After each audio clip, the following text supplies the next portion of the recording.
Hello friends, இன்றைக்கி வந்து நம்ம ப்ராக்கலி சூப் பண்ண போகிறோம். இது வந்து ரொம்ப ஒரு சிம்பிள். எப்படி பண்ணுறதுன்னு நம்ம பார்க்கலாம். 1 டேபிள் ஸ்பூன் பட்டர் போட்டுக்கலாம்.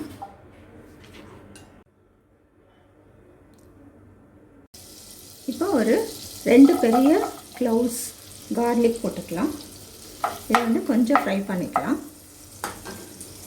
கொஞ்சம் ஃப்ரை ஆன பின்னாடி ஒரு வெங்காயம் சாப் பண்ணி வச்சுருக்கேன், அதையும் போட்டுக்கலாம்.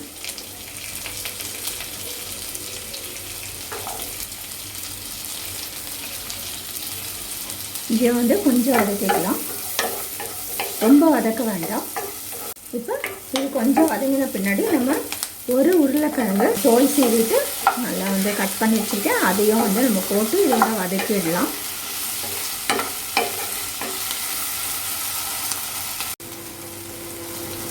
இப்போ இதில் வந்து நான் 2 கப் தண்ணி ஊற்றுறேன்.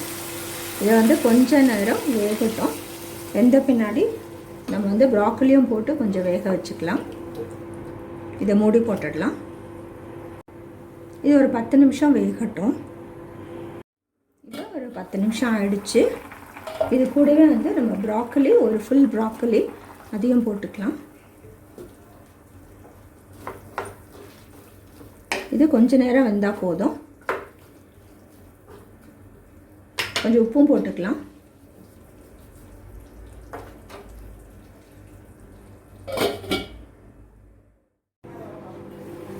இப்போ எல்லாமே நல்லா வெந்துருச்சு பாருங்கள். நல்லா உருளைக்கிழங்கும் வந்து நல்லா வெந்துருச்சு.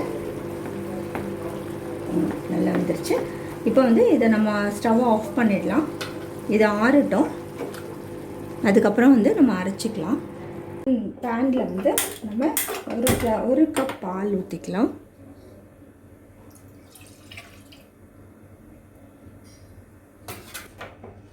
இப்போ வந்து ஸ்டவ் பற்ற வைக்க வேண்டாம். இப்போ ஒரு பேனில் ஒரு கப் பால் ஊற்றிட்டேன். இப்போ 1 டேபிள் ஸ்பூன் கார்ன்ஃப்ளவர் போட்டுக்கலாம். இதை வந்து நல்லா கலக்கி விட்டுடுங்க. இப்போ இதில் 1/2 கப் தண்ணியும் ஊற்றுறேன்னா, ஏன்னா பால் வந்து ரொம்ப திக்காக இருக்குது.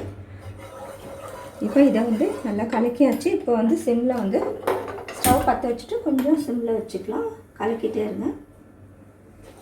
ஏன்னா கார்ன்ஃப்ளவர் கலக்கலைன்னா வந்து அடி பிடிச்சிரும், ரொம்ப கட்டி கட்டியாக ஆகிடும். இதெல்லாம் நம்ம வந்து கலக்கிட்டே இருக்கலாம். இது மீடியம் ஃப்ளேமில் இருக்குது. கொஞ்சம் வந்து நல்லா திக்காகுது பாருங்கள். இந்த ஸ்டேஜில் வந்து நம்ம 1 ஸ்பூன் பட்டர் போட்டுக்கலாம்.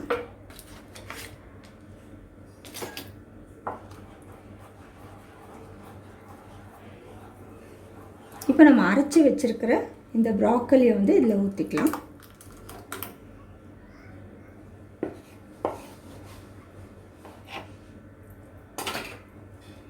இதையும் வந்து நல்லா கலக்கி விடுங்க.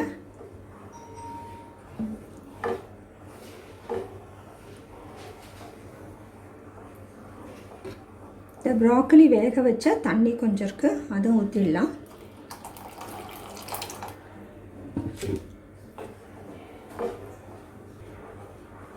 இதில் 1 டீஸ்பூன் மிளகுத்தூள் போட்டுக்கலாம். உப்பும் செக் பண்ணிவிடுங்க. அப்படியே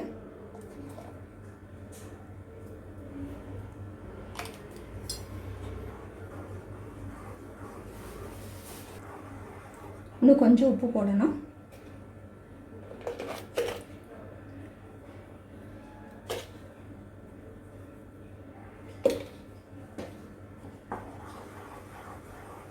நம்ம ஒரு கொதி வந்தோடனே எடுத்துடலாம். இப்போ பாருங்கள், கொஞ்சம் பபிள்ஸ் ஸ்டார்ட் ஆகுது. நம்ம எடுத்துடலாம். அவ்வளோதான், நம்ம ப்ராக்கலி சூப் ரெடி ஆகிடுச்சு. நம்ம ஒரு கண்டெய்னருக்கு ட்ரான்ஸ்ஃபர் பண்ணிக்கலாம். இப்போ நல்ல சூப்பரான ப்ராக்கலி சூப் சூப்பராக வந்து நமக்கு ரெடி ஆகிடுச்சு. நீங்களும் வந்து செஞ்சு பாருங்கள். நல்ல ஒரு ஹெல்த்தியான ரெசிபி. இதில் நிறையா வந்து ஹெல்த் பெனிஃபிட்ஸ் இருக்குது, ரொம்ப நியூட்ரிஷியஸ் கூட. நீங்களும் செஞ்சு பார்த்து உங்களோட கமெண்ட்ஸ் எங்களுக்கு போஸ்ட் பண்ணுங்கள். இந்த வீடியோ பிடிச்சிருந்தால் லைக் பண்ணுங்கள், மற்றவங்களுக்கும் ஷேர் பண்ணுங்கள். ஹெல்த்தியான ரெசிபி பார்க்க எங்கள் சேனலுக்கு சப்ஸ்கிரைப் பண்ணுங்கள்.